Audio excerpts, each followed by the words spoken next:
একদিন আগ পর্যন্ত যে ক্রিকেটারের নামও জানত না ক্রিকেট বিশ্বের বড় একটা অংশ, বক্সিং ডের সকালে সেই ক্রিকেটারই ক্রিকেটের হট টপিক। বলা হচ্ছে অস্ট্রেলিয়ার অভিষিক্ত ওপেনিং ব্যাটার স্যাম কনস্টাসের কথা। মেলবোর্নের বক্সিং ডে টেস্টে মাত্র 65টা বল খেলেছেন এই ব্যাটার, তাতেই যেন পেয়ে গেছেন তারকা খ্যাতি।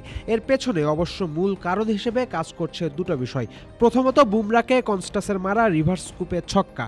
দ্বিতীয়ত, নিজের চেয়ে অর্ধেক বয়সী কনস্টাসকে ভারত ব্যাটার বিরাট কোহলির ধাক্কা। কনস্টাসের ক্রিকেটীয় প্রতিভা দেখে তার প্রশংসায় পঞ্চমুখ হওয়া মোটেই দোষের কিছু হবে না। একই সাথে যেভাবে কোহলিকে উত্তর দিয়েছেন এই ব্যাটার, সেটাও সাহসিকতার পরিচয় বহন করে। কিন্তু প্রশ্ন হলো, নিজের প্রথম ম্যাচ খেলতে নেমেই কেন এই ব্যাটারকে জড়াতে হলো এমন বিতর্কিত একটা ব্যাপারে? সিনিয়রকে সম্মান না দিয়ে দোষটা কি কনস্টাসই করেছেন, নাকি বিরাটই পায়ে পা দিয়ে ঝামেলা বাঁধাতে চেয়েছেন? সাবেক অজি ক্যাপ্টেন রিকি পন্টিং মানছেন দোষটা বিরাটেরই। এমনকি ইতিহাসও বলছে অভিষিক্ত ক্রিকেটার মাঠের মাঝে অহেতুক ধাক্কা দেওয়ার অভ্যাস ভারতীয়দের পুরনো।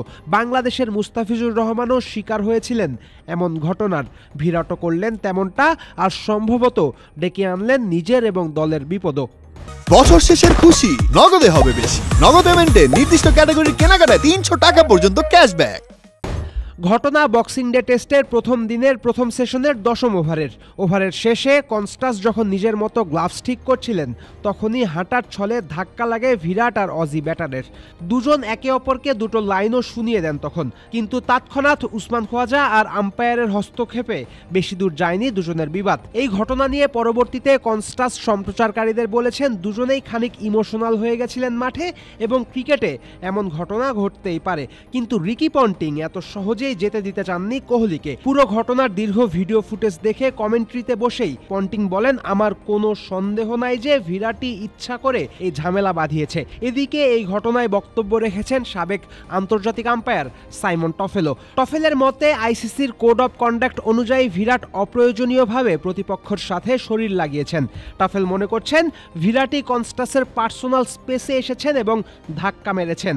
আম্পায়ার এবং ম্যাচ রেফারি এই বিষয়টাই বিবেচনা করবে বলে মনে করেন সাইমন টফেল। বিরাটের কনস্টাসকে ধাক্কা মারার জন্য জরিমানা দেওয়ার বিষয় নতুন কিছু নয়। 9 বছর আগে ঠিক একই রকম অপরাধে ম্যাচ ফির 75% জরিমানা দিয়েছিলেন তৎকালীন ভারত ক্যাপ্টেন মহেন্দ্র সিং ধোনি। স্মৃতির পাতা উল্টে ফিরে যেতে হবে 2015 সালে। সেবার স্থান ছিল ঢাকা, মঞ্চ ছিল মিরপুর শেরেবাংলা স্টেডিয়াম। বাংলাদেশ ভারত 3 ম্যাচের ওয়ানডে সিরিজের প্রথম ওয়ানডেতে অভিষেক হয়েছিল অখ্যাত বাঁহাতি পেসার মুস্তাফিজুর রহমানের। 307 রান ডিফেন্ড করতে নেমে তখন মুস্তাফিজ আউট করেছেন রোহিত শর্মা আর আজিঙ্কা রাহানেকে। ক্যাপ্টেন কুল বলে খ্যাত ধোনির সম্ভবত এসব খুবই গায়ে লেগেছিল। এ কারণেই তো পিচে এসেই রান নেয়ার ছলে মুস্তাফিজকে ধাক্কা দিয়ে ভূপাতিত করেছিলেন ভারত ক্যাপ্টেন। সেদিন ধাক্কা খাওয়ার পর মাঠে ফিরে এসে আরও 3টা উইকেট তুলে নিয়েছিলেন দাফিজ। ওই সিরিজে মুস্তাফিজের উইকেট ছিল 13টা। এখনো পর্যন্ত ভারতের বিপক্ষে মুস্তার উইকেট 25টা। যে কোনো দলের বিপক্ষে ওয়ানডেতে এটাই মুস্তাফিজের দ্বিতীয় সর্বোচ্চ উইকেট। সেদিনের ধোনির সেই ধাক্কা কি মুস্তাকে আরও ভয়ানক বানিয়েছিল? বলতে পারেন। মজার বিষয় হলো কনস্টাসও কিন্তু হাঁটছেন মুস্তাফিজের পথেই। কেননা এদিন কোহলির ধাক্কা খাওয়ার পরের 27 বলে 33 রান করেছেন কনস্টাস। মেলবোর্ন টেস্টের দ্বিতীয় ইনিংসেও যদি কনস্টাস থাকেন একই মুডে, তবে বিপদে পড়বে টিম ইন্ডিয়া। বৃহস্পতিবারের ঘটনার জন্য কোহলির জরিমানা হয়েছে ম্যাচ ফির 20%। ভারতের বিপদ এখানেই শেষ হলে পারত, কিন্তু তা কি হবে? বর্ডার গাভাস্কার ট্রফির প্রথম ম্যাচেই মিচেল স্টার্ককে যশস্বী জয়সওয়াল বলেছিলেন, এত আস্তে বল করছো কেন?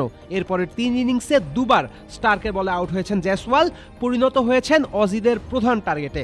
কনস্টাসের ঘটনাও যদি একই দিকে মোড় নেয়, অজিরাও যদি আগ্রাসন দেখানো শুরু করে ভারত ক্রিকেটারদের প্রতি, তবে টিম ইন্ডিয়ার কাজ কঠিন বই সহজ হবে না। ফয়সাল হাবিব, ক্রিক ফ্রেন্ডজি।